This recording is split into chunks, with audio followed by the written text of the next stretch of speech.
Imaginez une jeune fille sans abri, seule face à l'injustice, et un mariage sur le point de détruire tout ce qu'un homme généreux a construit. En quelques secondes, son courage changera tout. Voici l'histoire incroyable de Lena et de sa vérité qui a tout bouleversé. Vêtue, ses baskets abîmées claquaient sur le sol en marbre de l'église. Tout le monde la regardait, surpris et choqué, mais elle ne s'arrêta pas. Elle attrapa la main du futur marié, juste devant sa fiancée vêtue d'une robe blanche somptueuse. Les invités étaient stupéfaits. Les agents de sécurité se précipitèrent pour l'intercepter. « S'il vous plaît, écoutez-moi » cria la jeune fille. « Ne vous mariez pas avec elle. Ce n'est pas ce que vous croyez. » Personne ne s'attendait à ce qui allait se passer. Lena, 12 ans et sans abri depuis la mort de sa mère, sortit un vieux téléphone fissuré et lança un enregistrement. La voix de la fiancée, Clara Brown, révélait des propos trompeurs sur des affaires et des intentions malhonnêtes. En quelques secondes, le monde du millionnaire Raphaël Anderson, 41 ans et reconnu pour sa générosité, s'effondra. Il comprit enfin la vérité et annula le mariage sur le champ. Raphaël avait toujours été un homme généreux. 10 ans plus tôt, après la mort de sa première épouse, il avait créé une fondation pour aider les personnes dans le besoin. Il possédait plusieurs hôtels et restaurants, mais il n'oubliait jamais ses origines modestes. Clara Brown, sa fiancée, avait l'air parfaite en apparence, belle, élégante et raffinée. Mais Lena avait découvert son vrai visage grâce à ses observations dans l'église, où elle trouvait refuge la nuit. Pendant des semaines, Lena avait écouté les plans de Clara et de ses complices pour prendre le contrôle des biens de Raphaël. Elle savait qu'elle devait agir pour protéger l'homme qui aidait les plus démunis. Grâce à son courage et à sa détermination, elle put obtenir une preuve irréfutable et empêcher un mariage basé sur la tromperie. Cette histoire nous rappelle que parfois, même les plus petits et les plus invisibles peuvent changer le cours des choses grâce à leur courage et leur honnêteté. Claire demanda, cela rend-il le transfert automatique de propriété légale et le mandat valide? Je l'apporterai à votre hôtel de lune de miel, répondit l'avocat. Dites à Raphaël que ce ne sont que des papiers classiques pour les couples mariés. Formulaire d'assurance, documents de compte commun, ce genre de choses. Glissez le mandat au milieu, il signera sans trop lire. Il vous fait confiance. Parfait. Clara pensa, quand il réalisera ce qui s'est passé, je contrôlerai tout, hôtel, restaurant, café et surtout cette fondation qui lui est si chère. Tout cet argent pourrait être mieux utilisé. Et s'il se défendait, demanda le partenaire d'affaires nerveux. Clara rit doucement. Avec quoi? Une fois que j'ai le mandat, je peux gérer ses comptes. Et s'il essaie d'aller en justice, cela prendra des années. D'ici là, j'aurai sécurisé les fonds. Lena écoutait, les yeux remplis de larmes. Ce n'était pas seulement une question d'argent. Clara voulait nuire à Raphaël et à tout ce qu'il avait construit. Clara se moquait de lui, prétendant être douce et attentionnée, alors qu'elle planifiait tout depuis le début. L'avocat approuva. Vous avez joué votre rôle parfaitement. Clara répondit. J'ai participé à tous ces événements caritatifs, j'ai souri à chaque personne dans le besoin, j'ai prétendu m'intéresser à sa défunte épouse et à son passé. Tout cela pour ce plan. La colère brûlait dans le cœur de Lena. Elle voulait intervenir, mais elle resta cachée, enregistrant tout sur son téléphone. 10 minutes plus tard, la réunion se termina. Lena se précipita pour se mettre à l'abri. La porte s'ouvrit, des pas résonnèrent dans l'église, mais elle avait réussi. L'enregistrement avait fonctionné. Clara venait de confesser son plan. Lena avait maintenant la preuve. Le lendemain, le soleil brillait. Lena réfléchissait derrière l'église. Elle ne pouvait pas aller à la police, ni contacter Raphaël directement. Mais elle savait où il serait, à l'église Saint-Michael pour son mariage. Elle devait l'arrêter elle-même. Elle observa la préparation, fleurs, décorations, arrivée de Clara, souriante et élégante, puis Raphaël, élégant mais simple, tenant la porte pour une vieille dame. Lena sut qu'elle devait agir. Le vendredi soir, elle se préparait mentalement. Le samedi matin, elle regarda l'église depuis sa cachette, tremblante mais déterminée. Les invités arrivèrent, luxueux et distingués, et Lena sentit son courage vaciller. Mais elle se rappela Clara et son plan visant à détruire la fondation aidant des enfants comme elle. La colère prit le dessus sur la peur. À 14h30, le cortège commença. Lena s'avança, les gardes tentèrent de l'arrêter. « C'est un événement privé », dit l'un d'eux. « Je dois parler à M. Anderson, c'est important », répondit-elle. Ils rirent, pensant à une enfant perdue, mais Lena cria plus fort. Elle va tout lui prendre. Les invités et Raphaël furent alertés. Raphaël s'avança vers Lena, intrigué et inquiet. « Que se passe-t-il » demanda-t-il doucement. Lena expliqua tout, comment elle avait tout entendu et enregistré. Tremblante, elle montra son téléphone. Raphaël écouta la voix claire de Clara révélant son plan pour prendre le contrôle de tout ce qu'il possédait. Il pâlit en entendant l'avocat détailler la manipulation prévue et le mandat. Silence. Les invités figés. Raphaël, bouleversé, demanda « Quand as-tu enregistré cela ?» « Il y a 4 jours, jeudi soir, répondit Lena. Elle avait observé et écouté. Raphaël vit Clara attendre au fond de l'église, les invités assis, le prêtre confus. Lena attendit sa décision. Un mélange de douleur, de trahison et de colère traversa ses yeux, puis il se redressa, déterminé. « Je vais arrêter ce mariage, » dit-il fermement. Sa voix était désormais plus forte, emplie de détermination. « Attendez ici. » Il se retourna et marcha vers l'église. Lena restait à l'entrée, le cœur battant. Les gardes de sécurité la regardaient, étonnés, tandis que les invités murmuraient entre eux. À travers les portes ouvertes, Lena pouvait voir Raphaël descendre l'allée. Tous les regards se tournaient vers lui. Il rejoignit l'autel où Clara se tenait, rayonnante dans sa robe blanche, mais son sourire s'effaça en voyant le visage de Raphaël. « Raphaël, dit-elle assez fort pour que Lena entende. Que se passe-t-il? Pourquoi es-tu parti ?» Raphaël ne répondit pas tout de suite, il la fixa comme s'il la voyait pour la première fois, puis se tourna vers la foule. « Écoutez tous attentivement, » dit-il, sa voix résonnant dans l'église. « Il y a eu une situation que je viens de découvrir, quelque chose qui change tout. » Le visage de Clara devint pâle. « Le mariage est annulé, » annonça Raphaël. Le chaos éclata. Des invités se levèrent, certains criaient, d'autres posaient des questions. Le sourire parfait de Clara disparut, remplacé par la panique. Raphaël, d'une voix froide, ajouta « Arrête de parler ». Il sortit son téléphone et la voix de Clara, captée sur l'enregistrement que Lena avait partagé, remplit l'église. La foule était choquée. Raphaël stoppa l'enregistrement et demanda, calmement mais fermement, « Veux-tu t'expliquer? Ou dois-je continuer ?» Clara tenta de protester, affirmant que l'enregistrement était faux, mais Raphaël répliqua, « Je connais ta voix, Clara. Chaque mot est le tien. » Même son avocat, assis au 3e rang, tenta de s'échapper, mais fut retenu par la sécurité. Clara chercha désespérément une issue, suppliant Raphaël, mais il l'interrompit. « Tu ne pensais pas être prise. » S'adressant à elle avec fermeté, il révéla qu'elle avait tenté de lui voler sa fortune et de nuire à sa fondation pour enfants. La panique de Clara était évidente, tandis que Lena, témoin de la scène, comprenait que ses larmes n'étaient pas de remords mais de peur d'avoir été découvertes. Raphaël annonça à tous que le mariage était annulé et invita les invités à rentrer chez eux. Il se tourna ensuite vers Lena, à l'entrée, et s'agenouilla pour être à sa hauteur. « Merci, dit-il doucement. Tu m'as sauvé aujourd'hui. » Lena, encore sous le choc, murmura son nom. Raphaël lui sourit tristement, découvrant qu'elle était sans abri depuis 2 ans, lui promit une nouvelle vie, un endroit sûr, de la nourriture, l'école et tout ce qu'un enfant devrait avoir. La police arriva, tandis que Raphaël s'assurait que Lena soit prise en charge par son assistante. Lena se sentit à la fois anxieuse et pleine d'espoir. Sa vie pouvait-elle vraiment changer en un jour? Assise à côté d'elle, l'assistante la félicita pour son courage, expliquant que dire la vérité demande du vrai courage. Dehors, Clara et son avocat furent interrogés par la police pour fraude. Lena observait, comprenant que justice était en train d'être faite et que sa vie venait de prendre un nouveau départ. Lena ne ressentait aucune satisfaction en voyant Clara escortée en menottes. Elle était juste fatiguée. « As-tu faim ?» demanda doucement Madame Thompson. L'estomac de Lena répondit par un grondement sonore. Elle ne se souvenait pas de la dernière fois où elle avait mangé autre chose que des restes trouvés dans les poubelles. Madame Thompson rit. « Alors oui, allons au café au bout de la rue. Monsieur Anderson nous rejoindra quand il aura terminé. » Le café était petit et chaleureux, avec des banquettes en cuir rouge et l'odeur du café frais et du bacon flottant dans l'air. Madame Thompson commanda pour Lena un cheeseburger, des frites et un milkshake au chocolat. Lorsque la nourriture arriva, Lena resta bouche bée. Cela ressemblait à un rêve.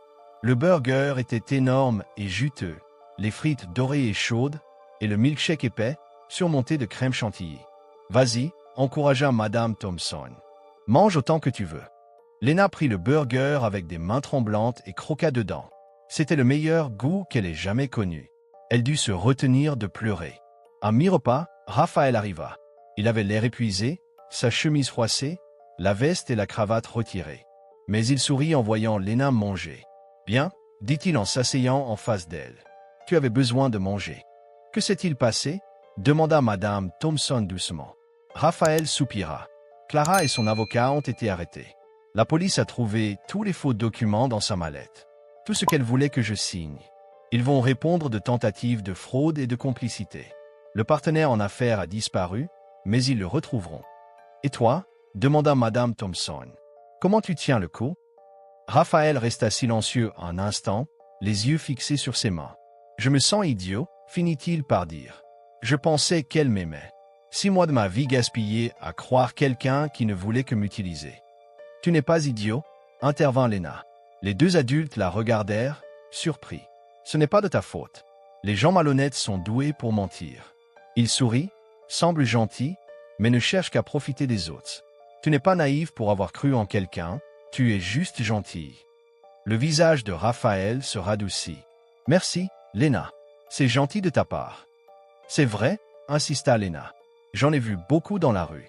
Mais ça ne veut pas dire que tu es bête. Raphaël sourit, un vrai sourire cette fois. Tu es sage, tu sais. Léna haussa les épaules et reprit une bouchée de son burger. Raphaël prit un café et resta silencieux pendant qu'elle finissait de manger.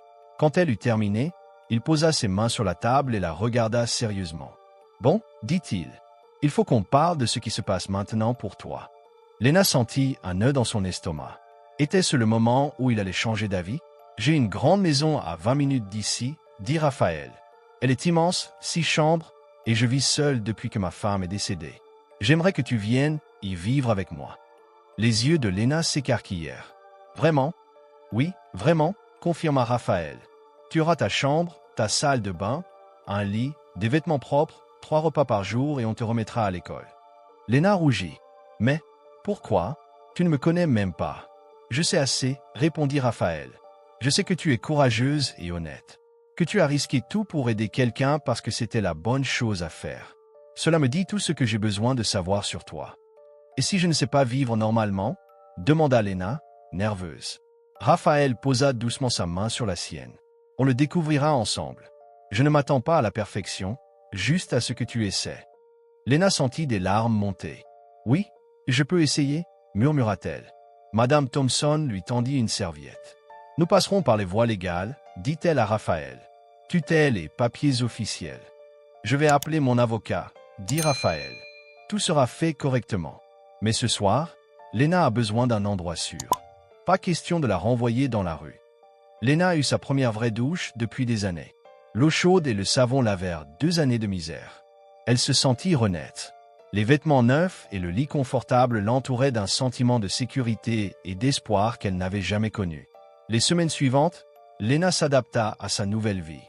Elle retourna à l'école avec l'aide d'un tuteur, apprit de nouvelles compétences et retrouva sa confiance. Raphaël devint une figure paternelle aimante, respectueuse et encourageante. 6 mois plus tard, les papiers d'adoption furent signés. Léna était officiellement la fille de Raphaël. Leur lien était plus fort que jamais, basé sur la confiance, le respect et le soutien mutuel. Clara fut jugée pour fraude et condamnée à 7 ans de prison. La vie de Léna et Raphaël continua, remplie de bonheur, d'amour et de soutien. Léna grandit courageuse, généreuse et déterminée à aider les autres, en particulier les jeunes sans-abri. Elle n'oubliera jamais ce jour où elle a choisi de dire la vérité. Ce choix a sauvé sa vie et celle de Raphaël.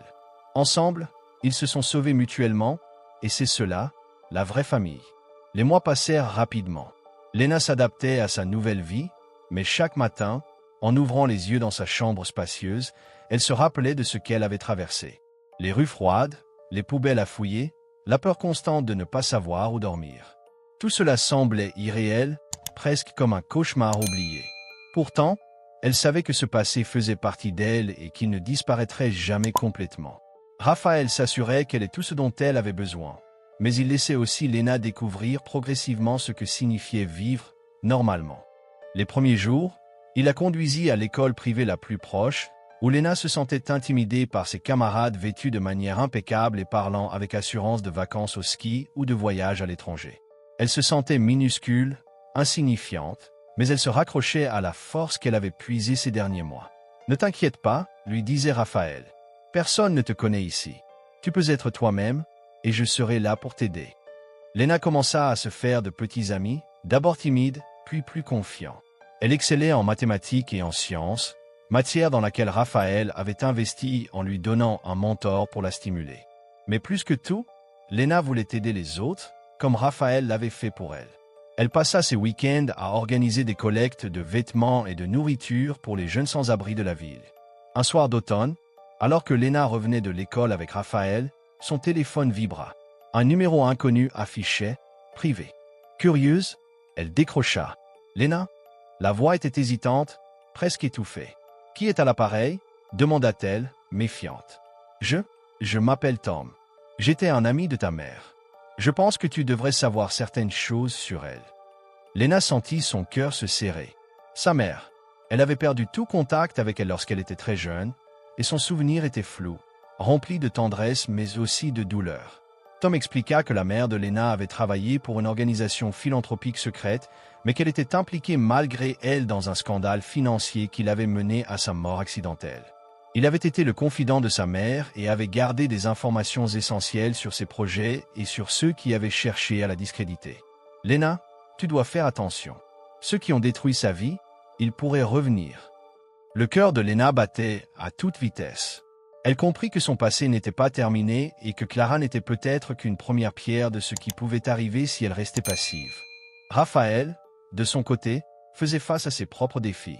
Le scandale autour de Clara avait terni sa réputation dans certains cercles financiers. Ses hôtels et restaurants restaient prospères, mais certains investisseurs devenaient nerveux. « Je ne pensais pas qu'une simple arnaque pouvait semer autant de chaos, » dit-il à son avocat lors d'une réunion privée. « Monsieur Anderson, » répondit l'avocat, « ce n'était pas une simple arnaque. Clara voulait contrôler tout ce que vous possédez.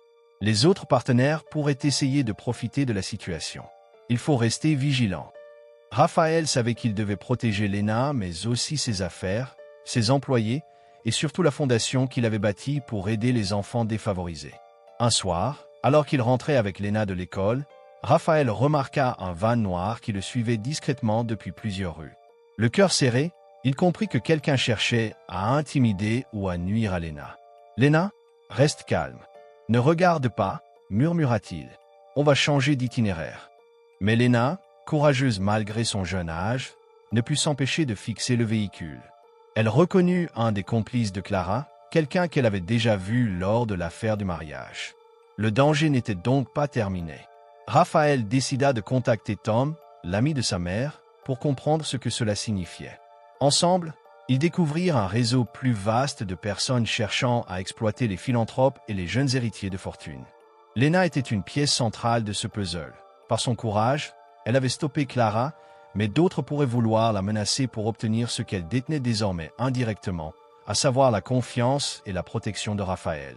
Malgré ces dangers, Lena continua de s'épanouir. Elle comprit que le courage n'était pas seulement d'affronter une seule menace, mais de continuer à vivre et à faire le bien malgré le risque. Elle commença à apprendre le droit et les finances de manière informelle avec Raphaël et ses avocats pour mieux comprendre le monde qui l'entourait. Elle développa également une relation forte avec les enfants de la fondation, certains ayant connu des vies similaires à la sienne. Elle devint pour eux une figure de courage et d'espoir, leur montrant qu'on pouvait surmonter la pauvreté, l'injustice et la tromperie grâce à la détermination et à l'honnêteté. 6 mois après la révélation de l'enregistrement de Clara, Lena et Raphaël organisèrent un gala pour la fondation. Ce fut un événement magnifique. Des enfants riaient et jouaient, des investisseurs et philanthropes prenaient des notes sur les projets futurs, et Lena, habillée pour la première fois dans une robe de soirée élégante mais simple, monta sur scène pour parler. « J'ai vécu dans la rue pendant 2 ans, dit-elle d'une voix ferme mais émotive. J'ai vu la cruauté, la pauvreté et parfois la perte d'espoir. Mais aujourd'hui, je suis ici, non seulement grâce à M. Anderson, mais grâce à tous ceux qui croient en la vérité et en la bonté. Même les plus petits d'entre nous peuvent changer le monde. » L'ovation fut tonitruante. Lena sentit la chaleur de milliers de mains applaudissant, Mais ce qu'elle ressentit le plus fut l'espoir. L'espoir qu'elle pouvait, à son tour, protéger, inspirer et créer du bien autour d'elle. Raphaël, fier et ému, s'approcha d'elle après le discours. « Tu as grandi tellement vite, Léna.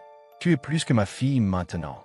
Tu es mon héroïne. » Et Léna sut, à cet instant précis, que sa vie venait réellement de commencer. Un passé sombre l'avait menée à un présent lumineux, mais elle savait que chaque jour apporterait de nouveaux défis et qu'elle serait prête à les affronter.